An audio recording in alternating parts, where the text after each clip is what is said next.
Hello everyone. After discussing DNA replication, from this video, I'm going to start with transcription. The second most important process which occur inside the cytoplasm in case of prokaryotic cell and inside the nucleus in case of eukaryotic cell. In this lecture, I'm going to focus on initiation of transcription. This is the pathway by which I'm going to explain you how transcription process is got initiated in the prokaryotic cell. Before starting with the initiation, I just want to clear few things.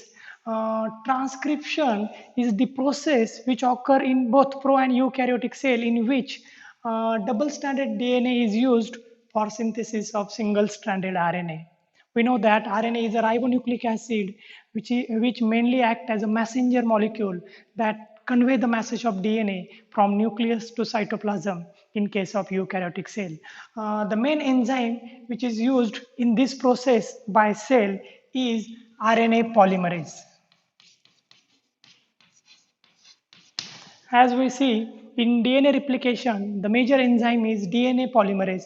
While in case of transcription, important enzyme is RNA polymerase. This enzyme having ability to synthesize RNA by using DNA. At the time of transcription process, RNA polymerase enzyme bound to the DNA at a specific site, and that site is called promoter. Promoter is the region which is present on the DNA which is recognized by the RNA polymerase, and from that site RNA polymerase initiate the process of transcription. We have to remember one thing here, that in DNA replication case, DNA polymerase recognize origin of replication site which is present on the prokaryotic DNA. Similarly, RNA polymerase also recognize a special site present on the DNA called promoter site, and from the promoter site RNA polymerase start the process of transcribing DNA into RNA. It is the process in which RNA polymerase use one strand out of the two DNA strand. The strand which RNA polymerase used for synthesizing RNA is called as template strand. For example, in this case, the upper strand here is template strand, while the strand which is not used by the RNA polymerase in the process is called coding strand. Coding. Okay, so we know that DNA polymerase as well as RNA polymerase can form new DNA or RNA strand by complementary base pairing. That means when RNA polymerase read this template strand, it synthesize RNA strand by complementary base pairing, and due to which the new RNA which is produced in the transcription process by RNA polymerase is exactly similar to the coding strand of DNA. Okay, the process used template strand, but the newly formed RNA is similar with the coding strand of the DNA, and the sequence which is present on the RNA is exactly matching to the coding strand, except instead of thymine, uracil is present in the RNA. We know that in DNA, adenine, guanine, cytosine, and thymine is present as a nucleotide, while in case of RNA, instead of thymine, RNA polymerase add uracil. Okay, so you have to remember one thing, that the strand which used in the process is called template strand or non-coding strand, while the other strand which is not used by the RNA polymerase is called coding strand. Why we call it as a coding strand? Because this strand is exactly similar to the RNA produced. Okay, so the transcription process also occur in 5' to 3' direction as that of the DNA replication. Okay, but the major difference in transcription lies in prokaryotic and eukaryotic cell, the site at which the transcription occurs. So I'm going to just explain few basic differences that is present in prokaryotic and eukaryotic transcription. Okay, so if this is prokaryotic cell, okay, and this is eukaryotic cell like plant or animal cell. In that case, we know that prokaryotic Pro means primitive, karya means nuclei. The cell do not have nuclei, well developed nucleus. So in case of prokaryotes, DNA of the prokaryotic cell directly present in the cytoplasm. While in case of eukaryotic cell, DNA is present in a special organ called nucleus. U means advance, karya means nucleus. The cell which have advanced nucleus is called as eukaryotes. So this is the basic difference. The DNA in prokaryote is present in cytoplasm, while in case of eukaryote, it is present in nucleus. Now what happen in case of prokaryotes? The transcription process also occur in cytoplasm. In the transcription process, the DNA is copied and RNA is produced. Okay, single stranded RNA is synthesized by using DNA in cytoplasm. While in case of eukaryotic cell, transcription process occur inside the nucleus. Okay, here you can see RNA is produced inside the nucleus. In both the cases, transcription is occur with the help of enzyme RNA polymerase. Now the next difference is that generally prokaryotic DNA contain maximum number of functional gene or exons. We know that DNA having two type of regions, functional regions and non-functional regions. Functional region of the DNA generally we call them as exon, while the non-functional region are introns. So prokaryotic cell mainly contain functional DNA, as size of the prokaryotic cell is very small, so it is not feasible for the cell to carry non-functional DNA. So they carry functional DNA only.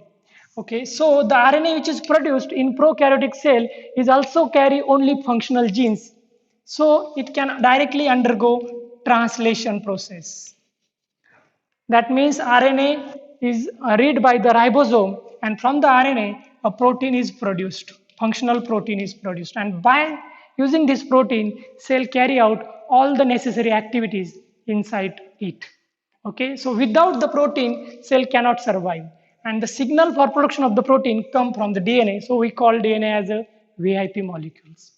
Okay, so this happen in case of prokaryote, but in case of eukaryote, the eukaryotic cell have a lot of space because of the size, and it contain large amount of non-functional DNA. Okay, and it is called as intron. For example, in large plant, generally 60, 70 or 80% DNA in the cell is non-functional. Okay, in the form of intron. So when transcription is occur inside the nucleus in case of eukaryote, this RNA is not ready for translation process because it contains many non-functional genes. So what happened before transporting this RNA into the cytoplasm, and before the process of translation, the RNA must be processed so that this primitive RNA or immature RNA get matured, and then this RNA is ready for translation, second process. Okay, so what happened at the time of maturation of the RNA in case of eukaryote? The maturation of RNA is done with the help of three important processes. First is splicing. What is splicing? In case of splicing, the non-functional region from the RNA is removed. That means intron is removed and only exons are attached with each other, so that RNA now only have functional genes. So in splicing, the introns is removed from the RNA in case of eukaryotic cell. Then capping is done, the second process in which guanine nucleotide attached to one end of the RNA. 5' guanine is added to the 5' end of the RNA, and this process is called capping. So first splicing, second capping, and now third adenine sequence is added at the 3' end of the DNA. Long chain of adenine is added to the 3' end of the DNA, and this is called polyadenylation. And after splicing, capping and polyadenylation, RNA become ready for translation, and this RNA is now called as mature RNA. Okay, this is the major difference Prokaryotic cell do not require RNA processing generally, while eukaryotic cell always require RNA processing because DNA contain large amount of non-functional genes. Okay, after the RNA is produced and it transported into the cytoplasm, in case of eukaryotic cell, it migrate towards ribosome. Endoplasmic reticulum, which having ribosomes. We know that nucleus of the eukaryotic cell contain special organelles called rough endoplasmic reticulum. Why we call it as a rough endoplasmic reticulum? Because it contains number of ribosomes attached to it. So it look rough. Okay, and now the RNA, mature RNA transported itself to the ribosome. Generally, eukaryotic cell contain specialized ribosome for synthesis of protein by using RNA. Okay, so once this RNA reach to the ribosome, a translation process begin, and then the ribosome on rough endoplasmic reticulum convert or synthesize protein, amino acid chain or protein by using this RNA. This process occur at rough endoplasmic reticulum. And once the protein is produced, the protein get transferred from rough endoplasmic reticulum to Golgi complex. We know that a special organelle is present in the cell, eukaryotic cell called Golgi complex. In Golgi complex, and the newly synthesized protein get processed, packed in a vesicle, and then they are transported to the specific site where the protein going to perform different functions. So without this functional protein, cell cannot survive, and the signal for production of functional protein is sent by DNA through RNA.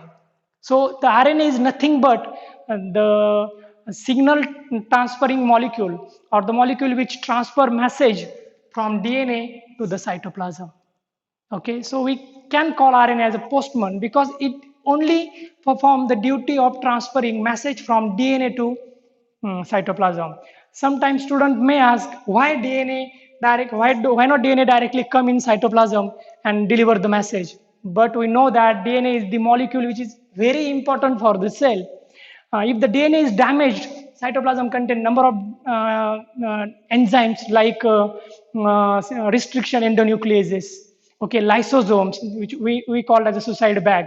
And due to all this unfavorable condition at cytoplasm, if DNA come outside with message, and if DNA get damaged, in that case, the only do not the cell going to be affect, but only all organisms or entire race will going to affect due to the damaging of the DNA. So avoid this.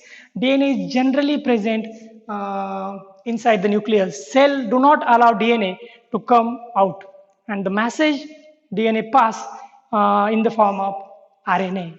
Okay, so this is the basic idea of transcription. Now I'm going to start with actual process of transcription in eukaryotic cell. Here you can see a promoter region is present on the prokaryotic DNA, and this promoter is the region from where the process of transcription is initiated by RNA polymerase. Now, first of all, before starting with the initiation, I just want to discuss the structure of promoter. It is very important. The DNA of the prokaryotic cell have the promoter, and the promoter is characterized by 4 specific properties. Number 1, the promoter have a start point. This is the point which is present on the DNA.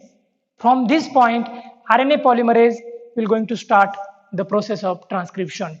Now, the gene which is present before the start point are called as upstream genes, okay, or upstream nucleotides, while the nucleotide which is present after the start points are called downstream nucleotides. Now, upstream nucleotides are generally shown by minus sign, like -1, -2, -3, while the downstream nucleotide are shown by plus sign, +1, 2, 3, etc. Okay, so here you can see before the start point, -10 sequence is present in the promoter. That means this sequence is generally present 10 nucleotide before the start point, and this minus 10 sequence having 6 nucleotide. That means the position of the sequence is 10 nucleotide before the start point, and sequence is made up of 6 nucleotide, and these nucleotides are TA, TA, AT. Okay, that means in bacterial promoter before start point, 10 nucleotide before the start point, this TA, TA, AT sequence is present on the DNA, and this is called as minus 10 sequence. You can remember it like Tata 80. Okay. Now, minus 35 sequence is also present before the start point. That means 35 nucleotide before the start point, and this sequence is also made up of 6 nucleotide, and it is TTGACA. Okay, so minus 10 sequence and minus 35 sequence which present before the start point is very important for recognition of the start point by RNA polymerase. RNA polymerase recognize start point by observing minus 10 and minus 35 sequence. So first is minus 10 sequence, which is the characteristic feature of promoter of the prokaryotic cell. Second is minus 10 sequence, and third is minus 35 sequence. Now the fourth property is the distance or separation of minus 10 to minus 35 sequence, and in between these two points 16 to 19 base pair long DNA is present. Okay, so promoter generally have 4 important subunits: my start point, minus 10 sequence, minus 35 sequence, and the separation of minus 10 and minus 35 sequence, which we called as 16 to 19 base pair stretch of the DNA. And this structure of the promoter is very important in the transcription process. Now I'm going to start with actual transcription process. Okay, so you have to remember the structure of the promoter. If this is bacterial DNA, okay, double standard bacterial DNA, if 5 prime to 3 prime and 3 prime to 5 prime DNA strands. Now, if the DNA have this red line, which is promoter site, this promoter site is recognized by RNA polymerase initially at the start of the initiation transcription, and now the RNA polymerase is directly bound to the promoter just upstream to the start point. Okay, here is the now one thing you have to remember. The RNA polymerase, this enzyme is called as core RNA polymerase. This enzyme cannot determine or cannot search the promoter on the DNA. For searching promoter on the DNA and transferring RNA polymerase on the promoter, a special factor is required called sigma factor.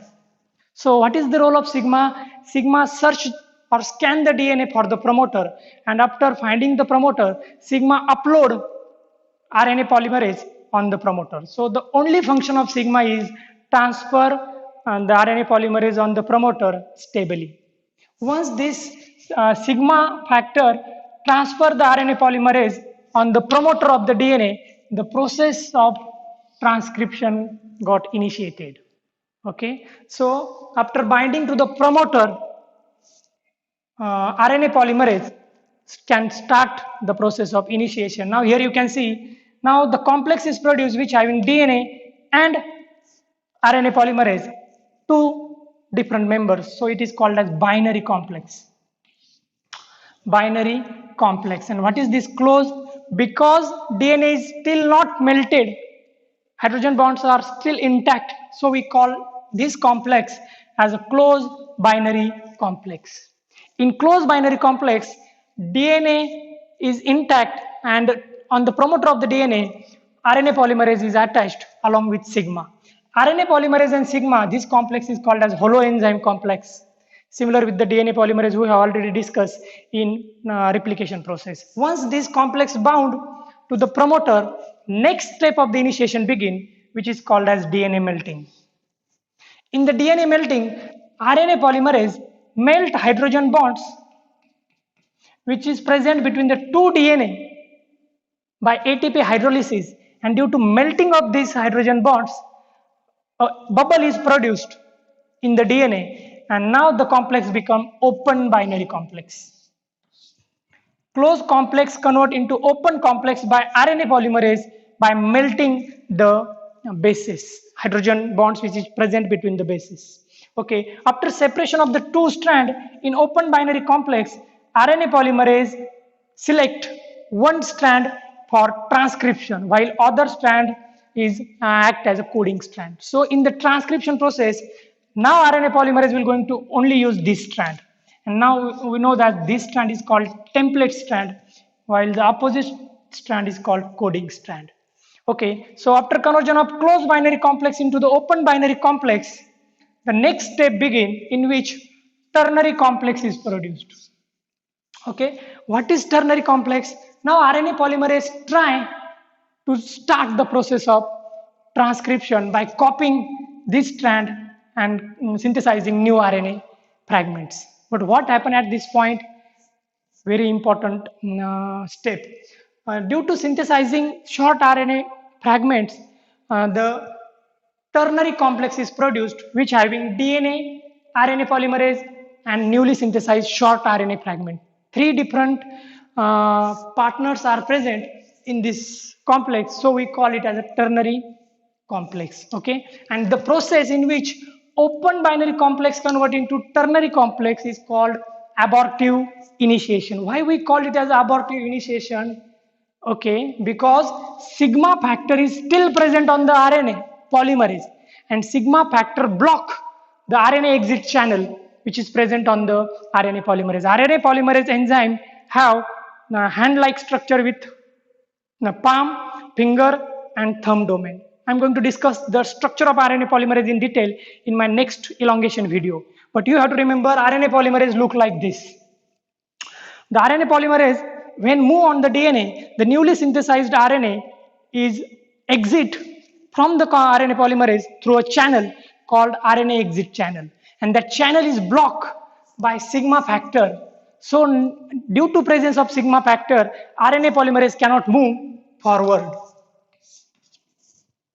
Okay, by synthesizing RNA. RNA polymerase keep trying to move forward. In this process, RNA polymerase move by synthesizing RNA. 8, 9 or 10 base pair RNA fragments are produced. But due to blockage of the RNA exit channel by sigma, that fragment release. RNA polymerase again come back on the start point and start the process of transcription. This cycle repeated many times. Okay, but due to the presence of sigma factor, enzyme cannot enter into the elongation phase. Due to the abortive initiation, finally sigma leaves. Okay, now sigma factor exit. Only enzyme remain in the bubble, and now enzyme is free and it can enter in the elongation phase of transcription. Now here you can see enzyme start moving in 5' to 3' direction by reading this strand, and by copying this strand in the way of by adding complementary nucleotide, new RNA is produced. New RNA. And this RNA exit through RNA exit channel because now sigma is absent. And enzyme enter in elongation phase. Okay, and in elongation phase, actual synthesis of RNA take place. Time required for RNA polymerase to leave promoter and enter in the elongation phase is called promoter clearance time. Promoter clearance time depend upon abortive initiation. When sigma leaves the RNA polymerase, the RNA polymerase can enter into the elongation phase. Okay, so in this lecture, I discuss in detail about the concept of transcription, then structure of promoter of the RNA polymerase, which having start point -10 sequence TATA80 and -35 sequence TTGACA, and the separation of -10 and -35 sequence, which having 16 to 19 base pair long stretch of nucleotide. Then I discuss about initiation of the transcription process in which RNA polymerase core enzyme along with the sigma factor get attached to the promoter of the DNA. Then closed binary complex is converted into open binary complex by DNA melting, a bubble is produced. Then due to abortive initiation, ternary complex is produced, and after exit of the sigma, finally enzyme enter into the elongation phase of the transcription. In my next lecture, I am going to discuss the structure of the RNA polymerase in detail along with elongation phase of the transcription. Thank you.